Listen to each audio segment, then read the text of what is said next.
Les feuilles, au sein de votre fichier Google Sheet, ça va en quelque sorte être les différentes sous-parties de celui-ci, à chacune desquelles va être associée une grille dans laquelle vous allez pouvoir manipuler et afficher vos différentes données.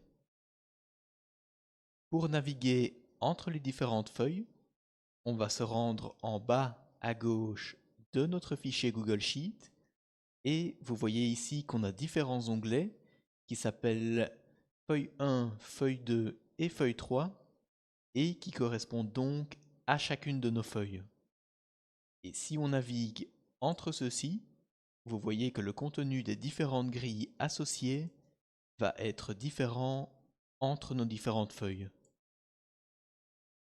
Et bien entendu, vous n'êtes pas limité à 3 feuilles, mais vous pouvez en rajouter autant que vous le voulez en cliquant sur le petit plus ici à gauche. Donc, on rajoute une nouvelle feuille juste à droite de l'onglet de la feuille précédente. Si on clique sur l'onglet de la feuille qu'on vient juste de créer, si ensuite vous gardez appuyé le clic gauche de votre souris et que vous bougez vers la gauche ou vers la droite, vous pouvez changer la position de l'onglet de cette feuille. Et si vous voulez supprimer cette feuille, vous pouvez tout simplement cliquer sur le petit triangle dans l'onglet et cliquer sur supprimer.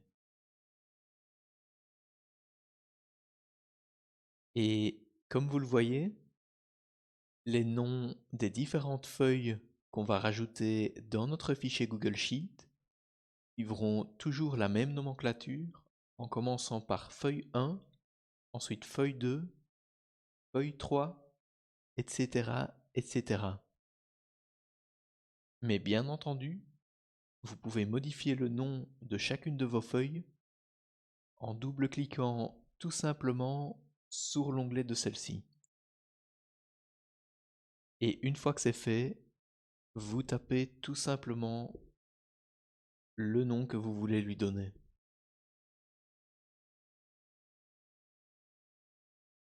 Et de la même façon, on va pouvoir personnaliser un petit peu plus chacune de nos feuilles en cliquant ici encore une fois sur le petit triangle et en choisissant l'onglet Modifier la couleur dans lequel on va donc pouvoir choisir une couleur à affecter à l'onglet de notre feuille. Ce qu'on va également pouvoir faire, c'est masquer certaines de nos feuilles qui contiennent des informations de construction de notre fichier, mais qui ne sont pas des informations qu'on va vouloir afficher directement. Donc, ce sera par exemple le cas lorsqu'on aura des listes dont on va se servir pour créer des menus déroulants.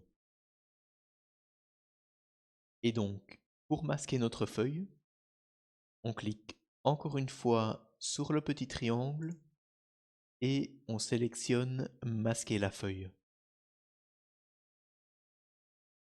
Et donc, à partir de là, on voit que notre feuille est bien masquée puisqu'elle n'apparaît plus dans les onglets des différentes feuilles.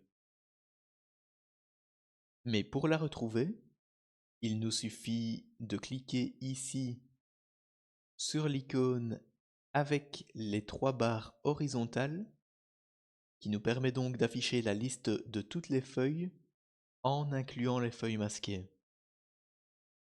Et pour afficher de nouveau notre feuille masquée, on va tout simplement cliquer dessus et donc comme vous le voyez, elle réapparaît bien dans les différents onglets des feuilles.